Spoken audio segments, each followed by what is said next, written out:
بغیر واسطے کے نماز قبول کروا لے. اچھا یہ میں نہیں کہہ رہا, امام شافعی شیعہ نہیں ہے, امام شافعی بھائیوں کے امام ہیں. آپ لوگ تو پریشان ہو کے سن رہے ہیں. امام شافعی کہتے ہیں یا اہل بیت رسول اللہ حبکم فرض فی القرآن الذی انزلہ. ترجمہ کرنے کی ضرورت ہے یا آگے بڑھ جاؤ؟ کفاکم من عظیم القدر انکم من لم یصلی علیکم لا صلاۃ لہ. امام شافعی کہتے ہیں اے اہل بیت رسول اللہ, آپ کی محبت میں بس اتنا کافی ہے کہ اللہ نے جو قرآن نازل کیا اس میں آپ کی محبت کو واجب قرار دیا, فرض قرار دیا. آپ کی منزلت کے لیے اتنا بہت, جو آپ پہ درود نہ بھیجے اس کی نماز ہی نہیں ہے. چھٹے امام فرماتے ہیں نماز حجاب میں رہتی ہے, حجاب میں, جب تک کہ کوئی درود نہ پڑھے. جیسے ہی کہا نا نماز ختم, سلام کے تشہد میں کہا صلوات پڑھو گے تشہد میں, جب تک صلوات نہیں پڑھو گے نماز حجاب میں.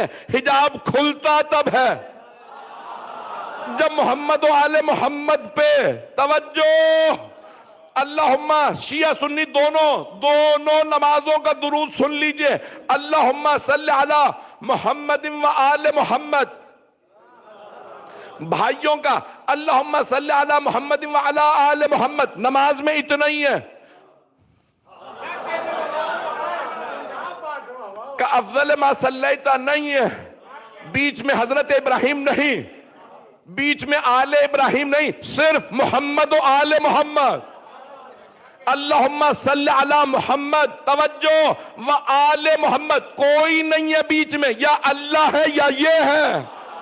جب نماز ان کے بغیر قبول نہیں تو باقی اعمال کیسے قبول کرواؤ گے؟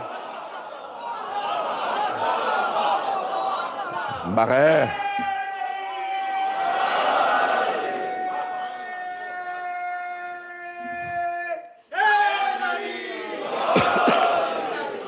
توجہ فرما رہے ہیں عزیزان گرامی. وہ توحید جو ولایت سے متصادم ہے وہ قرآن کی توحید نہیں ہے.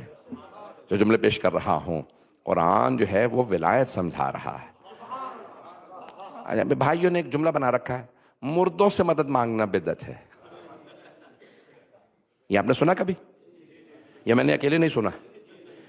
بھائی یہ پتہ نہیں کہاں سے لے آئے جملہ, مردوں سے مدد مانگنا بدعت ہے. نہیں بھائی, اگر مردوں سے مدد, چیلنج دے کے کہہ رہا ہوں, بہت ذمہ داری سے ایک جملہ پڑھ رہا ہوں, چیلنج دے کے کہہ رہا ہوں, اگر مردوں سے مدد مانگنا بدعت ہے تو پھر زندوں سے بھی مدد مانگنا بدعت ہے. کیوں؟ کیونکہ وہ کہتے ہیں مردے سے مدد مانگنا اس لیے بدعت کیونکہ وہ اللہ نہیں ہے. تو کیا زندہ اللہ؟ پتہ نہیں لوگ ہیں یا نہیں ہیں. توجہ. ایک بہت بڑے عالم بیچارے بھی بزرگ ہیں, کہنے لگے میں کھڑا تھا جنت البقیع میں اور قلم لگا رکھا, بقبہ پہن رکھی تھی شیعہ, تو اتنے میں متوا سمجھتے ہیں؟ چلے اللہ کا شکر ہے کہ آپ لوگ سمجھ رہے ہیں متوع حقیقت کیا اس کی. تو متوع نے آ کے کہنے لگے کہ یہاں کیا کر رہے ہو تم؟ کہنے لگے جو سب کر رہے ہیں. مجھ سے اکیلے سے کیا لڑائی ہے تیری؟ بھئی جو سب کر رہے ہیں یہاں پہ. کہنے لگے بدعت ہے یہاں توسل کرنا, وسیلہ بنانا, ان سے مدد مانگنا بدعت ہے. کہنے لگے تو بدعت کر رہا ہوں تو میں کر رہا ہوں, تجھے کیا؟ تو خوش ہو کہ بھئی یہ شرک کر رہا ہے, یہ گناہ کر رہا ہے, یہ کیا؟ تو کہنے لگے اس نے غصے میں نا میرا جو قلم لگا ہوا تھا, پین نظر آ رہا تھا, قبا نہیں تھی سامنے, تو کہنے لگے اس نے پین نکالا اور پھینک دیا. کہنے لگے بلا اپنے حسن کو اور کہہ کے پین اٹھا کے دے دے. توجہ سے سنیے گا جملے کو. کہنے لگے بلا امام حسن کو اپنے اور کہہ پین اٹھا کے دے دیں اگر مدد کر سکتے ہیں. کہنے لگے اگر تیری دلیل مان لوں تو ذرا بلا اللہ کو, تجھے قلم اٹھا کے دے. نہیں ہے مجمع, نہیں ہے ابھی بھی مجمع. جو لوگ پہنچ گئے ان پہ سلام.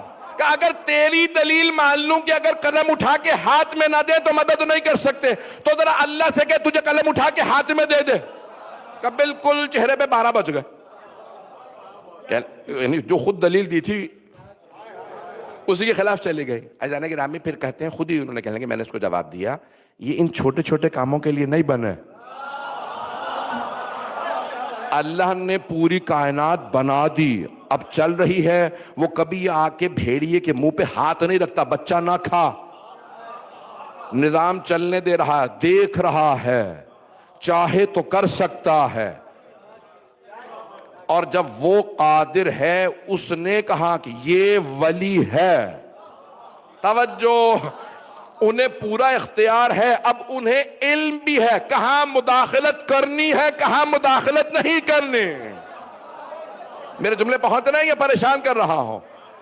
عزیزان گرامی، یہ جو ولایت لوگ افراد سمجھ رہے ہیں نا کہ توحید سے متصادم ہے، اللہ سبحانہ و تعالیٰ نے پورا نظام جو بنایا ہے وہ عالم اسباب ہے، سبب، مسبب، اسباب۔ اس میں ایک بچہ دنیا میں پروان ہی نہیں چڑھ سکتا جب تک ماں نہ اسے پالے۔ ہم فرشتوں کی طرح پیدا نہیں ہوتے کہ اللہ نے کہا کون فیکون، فرشتہ فرشتہ بن کے سامنے آ گیا اور پھر سارے کام کرنے لگا۔ اللہ نے انسان کو پیدا ہی کیسے کیا؟ محتاج نہیں ہے مجمع، دنیا میں جو آتا ہے محتاج، آئے گا، ماں دودھ پلائے گی، بات کرے گی، کھانا کھلائے گی، تب جا کے پروان چڑھے گا۔ کئی برس تک ماں سے مانگ کے کھاتا رہے گا، باپ سے مانگ کے کھاتا رہے گا، اور پھر ایک دن کہنے لگے گا مانگنا غیر اللہ سے بدعت ہے۔ جو مانگتا ہوا جوان ہوا اور پھر بوڑھا ہونے کے بعد پھر مانگنے لگا، بیٹا مجھے اٹھا کے رکھ دے، مجھے کھلا دے، دانت نہیں رہے چبا کے منہ میں ڈال دے۔ او بدبخت پھر کیوں کہتا ہے غیر اللہ سے مدد مانگنا بدعت ہے، اللہ کے علاوہ کسی اور سے مدد مانگنا بدعت ہے۔ عزیزان گرامی، یہ اصل عالم اسباب ہے، یہ توحید کے خلاف نہیں ہے چیزیں۔ جب آپ یہ کہیں نہیں اللہ نہیں ہے، یہ میرا باپ ہی میری مدد کر سکتا ہے، میرا بھائی ہی مدد کر سکتا ہے، اب شرک ہے، اب کفر ہے۔ میرے جملے پہنچ گئے؟ اور سب سے بڑا جو کمال ہے وہ یہ ہے کہ وسیلہ سب مانتے ہیں۔ وسیلہ، چل میں جلدی سے دلیل لے دیتا ہوں۔ قرآن کریم میں ایک آیت ہے کہ اگر اے میرے حبیب، اگر آپ ان مشرکین سے پوچھیں گے کہ یہ جو بت ہیں یہ تمہارے خدا ہیں، تو کہیں گے ہاں اولا شفعاؤنا الی اللہ، یہ سب جو ہیں ہمارا وسیلہ ہیں، یہ شفیع ہیں اللہ کی بارگاہ میں، شفاعت کرنے والے ہیں، یہ وسیلہ۔ توجہ، یہ خدا نہیں ہے، توجہ، لیکن اللہ کہہ رہا ہے یہ مشرک ہیں۔ توجہ مجمع کی، قرآن میں اللہ کہہ رہا ہے میرے حبیب اگر آپ بت پرستوں سے پوچھیں گے کہ یہ بت تمہارے خدا ہیں، تو یہ نہیں کہیں گے یہ ہمارے خدا ہیں، کہیں گے نہیں یہ اللہ تک، خدا تک پہنچنے کا وسیلہ ہے۔ میرے حبیب انہیں کہہ دیجئے یہ وسیلہ نہیں ہے۔ اب پتہ چلا چاہے مومن ہو، موحد ہو یا مشرک ہو، سب وسیلے کو مانتے ہیں۔ فرق یہ ہے کچھ خود ساختہ وسیلوں کو مانتے ہیں، کچھ خدا ساختہ وسیلوں کو مانتے ہیں۔ نہیں ہے مجمع، کچھ خود بنا کے کہتے ہیں اللہ تو انہیں مان لے، کچھ کہتے ہیں پروردگارہ تو بتا تو نے کنہیں بنایا۔ میرے جملے پہنچ گئے؟ عزیزان گرامی، وسیلہ خود بنانے کی اجازت نہیں ہے، کیونکہ ہم سمجھ نہیں سکتے کہ کون اس لائق ہے کہ اسے اللہ کی بارگاہ میں پیش کیا جائے۔ اللہ جانتا ہے، جسے میں کہہ رہا ہوں اسے میرے پاس لانا۔ نہیں میں پہنچا پا رہا شاید۔ میرے جملے پہنچ گئے ہیں؟ اگر پہنچ گئے تو میں آگے بڑھنا چاہ رہا ہوں، نہیں پہنچے تو میں اور وضاحت کر دوں۔ عزیزان گرامی، اللہ روشن، بات روشن، ایک آدھا ایسا ہونا چاہیے بیچ میں جس سے انسان بڑا ممبر سے بھی بات کر کے پوچھ سکے بھی واقعی بات روشن ہے یا نہیں ہے۔